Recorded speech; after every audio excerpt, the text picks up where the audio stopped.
Okay, guys, we're gonna watch a Deadpool Easter egg, a Deadpool and Wolverine Easter egg breakdown. So if you haven't seen it, now's your chance to click out of it.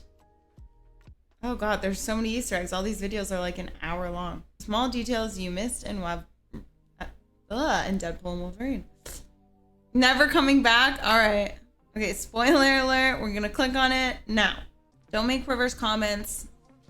I know what you're pertaining to. There's a montage early in the film in which Deadpool looks for a living Wolverine from the other worlds of the multiverse to help him. Needless to say, most of them aren't willing to help Deadpool, but there are some noteworthy Wolverines in the bunch. First, there's a very short version of the character, which isn't actually referring to a specific version. Oh, I like Hugh the short Jackman version. is comics accurate in many ways, but height is not one of them. In real life, Jackman is 6'2", but in most media, Wolverine's a lot shorter, about 5'3" in the comics. Wow. And while this version in the movie may be a bit exaggerated, it's still more accurate than what Hugh Jackman portrays. Among others, there's also Old Man Logan, who shoots Deadpool with a shotgun he had under his blanket, the Wolverine from Wolverine vs. Hulk, who is wearing the brown and tan costume from the original comics, and a Wolverine with amazing glam rock style hair that appears to be a throwback to Wolverine's first solo series. Then there's a variant from the Uncanny X-Men number 251, which shows Logan crucified on an X amidst a blanket of skulls, Phoenix? and Hello. Patch, Wolverine's alter ego, a gambler who wears a white tux. Deadpool, of course, chooses none of these as his champion.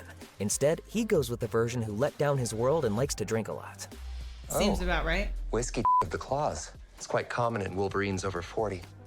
In the X-Men series, telepaths like Xavier and Cassandra Nova are borderline unstoppable. Oh, I love If you that. can control your enemy's minds, you control the battle. To defeat this, characters like Magneto, Sebastian Shaw, and Juggernaut have specially designed helmets that block all forms of telepathy. And it turns out, that barrier works both ways, as Deadpool demonstrates when he slaps just such a helmet down on Cassandra's head during a climactic fight. Reference-wise, it has strong whiffs of a move Deadpool deployed at one point during the Jerry Duggan run of Uncanny Avengers. In those comics, Deadpool gets one over on a mind-controlled Rogue by slipping the helmet on her head during a fight. It instantly snaps Rogue out of it, letting her turn the tables on her enemy, just like Deadpool turns the tables on Cassandra Nova.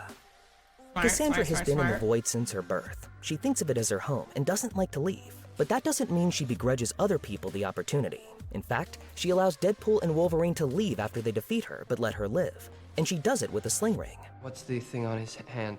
If you saw Doctor Strange, the term should sound very familiar. important A sling ring is a ring. device sorcerers wear on their hands to open portals to other places. That Cassandra got a sling ring in the Void probably means a sorcerer got sent there before her.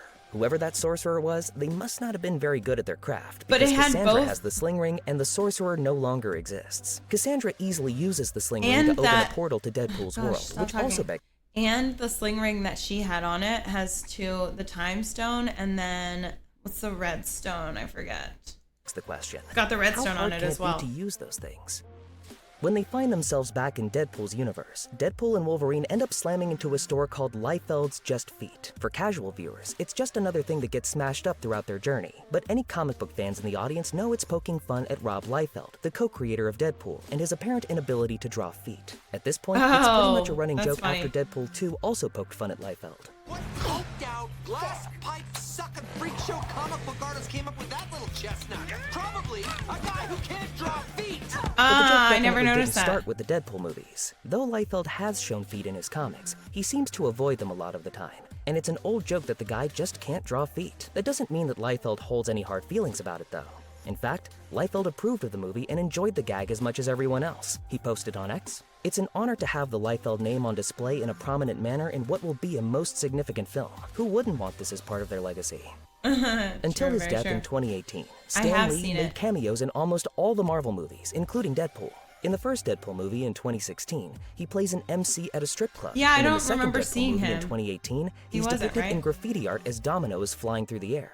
Deadpool and Wolverine continues that tradition, even though Lee is no longer with us. where? During the fight between Deadpool and Wolverine and 100 other Deadpool variants, there's a Stanley Steamer ad on the side of the bus in the scene. While it's not the most noble cameo, it is an amusing joke and a great Easter egg for those who spot it. I never saw that. Deadpool is known for his signature snarky humor that doesn't always hit above the belt. He frequently goes for the jugular in Deadpool and Wolverine, but there are a couple jokes sprinkled throughout the movie referencing actors' real-life divorces that may sting a little harder.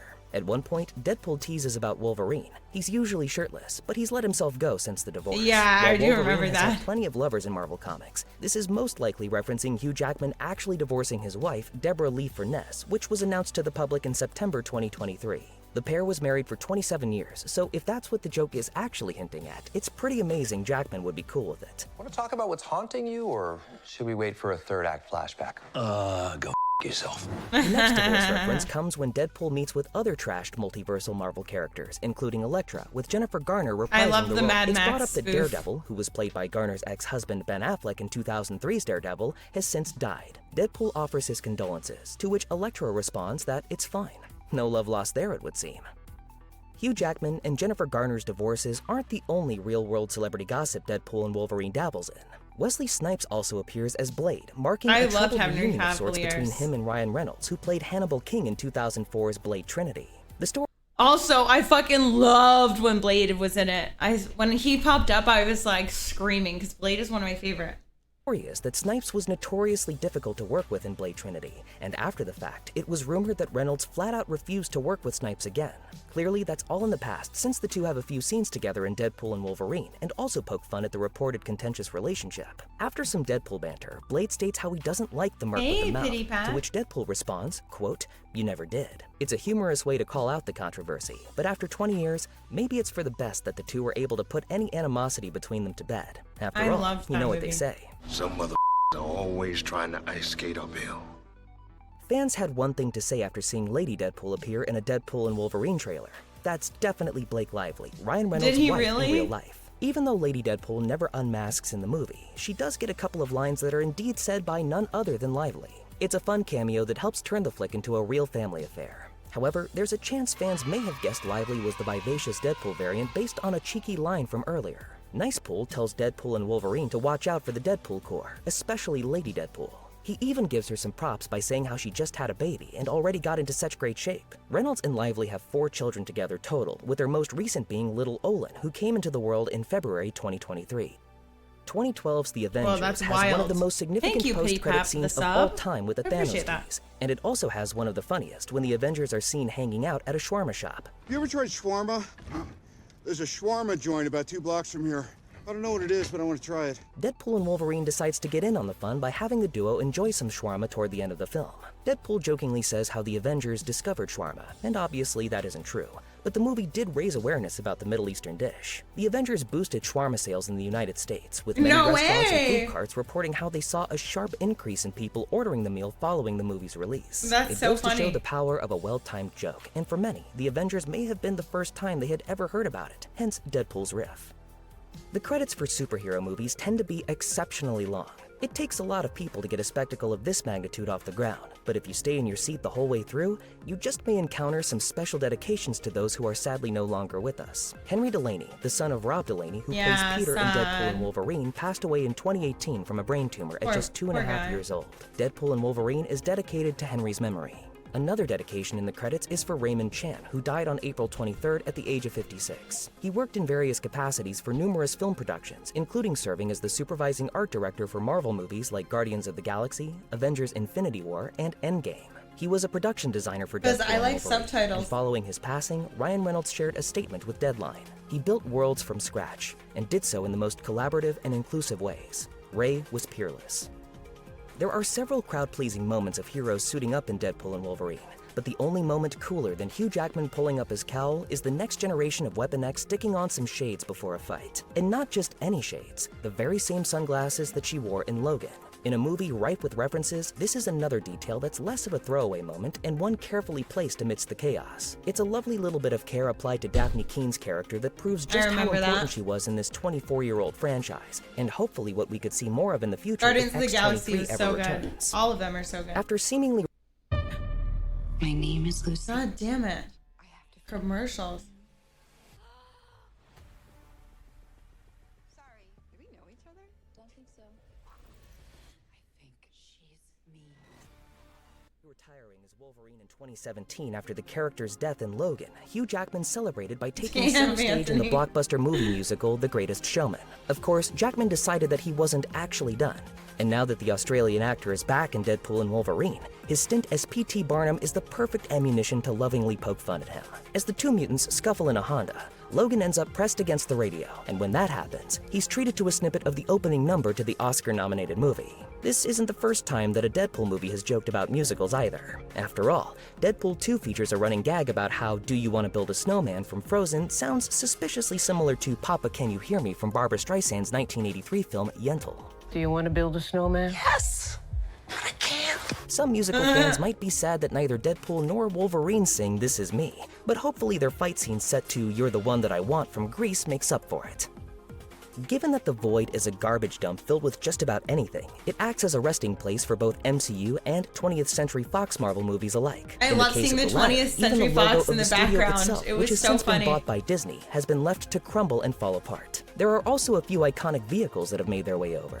There's Red Skull's Hydra car from Captain America: The First Avenger, shit! the cupcake truck Moon Knight commandeers in his Disney Plus series, and even the Guardians of the Galaxy's former ride, the Milano. Additionally, while it might not line up with designs from the previous iterations of the Fantastic Four, the Fantastic car does hover in, being ridden by Cassandra Nova's cronies. There's no I didn't limit to even the scale of notice some that. Marvel relics either. Besides a decaying Ant-Man being used as a lair, there's also a Chitauri Leviathan scene in the sand looking a little worse for wear. I You can remember also seeing spot that. what may or may not be a SHIELD helicarrier, depending on whether it came from the Deadpool movie or the MCU. As for the X-Men side of things, there's also a huge chunk of the Golden Gate Bridge right in the middle of the Void, Remember which was that? last seen torn apart courtesy of Magneto in X-Men: The Last Stand. There's also a reference to a movie released decades before the MCU even started. The burned-out car from Planes, Trains, and Automobiles, the film starring Reynolds' comedy hero John Candy, has made its way to the Void as well. I love that. After an exceptional bit of dance choreography and desecration of a hero, Deadpool and Wolverine flashes back to Wade in the office of Stark Industries' top dog, Happy Hogan.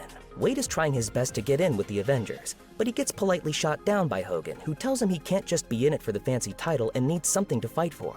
While it might take a while for this lesson to sink in, viewers can spot some memorable paraphernalia spread around the room. Oh, I think Most the of the Spider-Man items on picture show was are in there. understandably related to Tony Stark. There's Pepper's gift to Tony, proving that he did have a heart after all, along with a shiny silver piece of Mark II headgear. There's also the toy helmet worn by a child who was later revealed to be a young Peter Parker, who tried his hand at heroism in Iron Man 2. There's also a photo, taken years later, of the genius billionaire playboy philanthropist alongside his web-slinging protege. Of course, let's not ignore the Cap collectibles present either. Happy also has a collection of Captain America trading cards, just like the ones that were stained with Agent Coulson's blood in the Avengers. Stark's prototype of Steve's shield can also be seen resting on a cabinet. After seeing Wade and Logan leap through a portal in the first official trailer for Deadpool and Wolverine, fans knew to expect some references to the mystic arts. Sure enough, Cassandra Nova has amassed a trove of magic artifacts that would make the collector jealous. Wait, what? Will Smith and Kevin Hart will be making planes, trains, and automobiles? Why? Why? Why? Why would they do that? I'm gonna be playing Elden Ring after this video. First off, there's the Why? sling ring, which Nova uses to open the gateway. She only could have gotten it by stealing it from a sorcerer. Mastery of Totally the sling ring is awakens. essential to the mystic arts. They allow us to travel throughout the multiverse. Judging by an important bit of attire stretched out elsewhere in Nova's throne room, it seems like the so-called magician she took it from during her time in the Void was a variant of Doctor Strange. In the back of Nova's sure. lair, you can get a glimpse of the cloak of levitation that Strange has worn ever since his debut in 2016. Of course, there's no chance that the Strange Nova presumably killed was the same Strange that fans have come to love. Thankfully, the Strange of Earth 616 is still out there. It's only a matter of time before Deadpool tracks him down and talks his head off, though, and that might be a fate worse than death. All right, what were your guys' favorite little Easter egg? Oh, we were just watching some Easter egg breakdowns. Although that wasn't like the one Easter egg breakdown thing I want to watch is like an hour long though, and I don't want to put that one on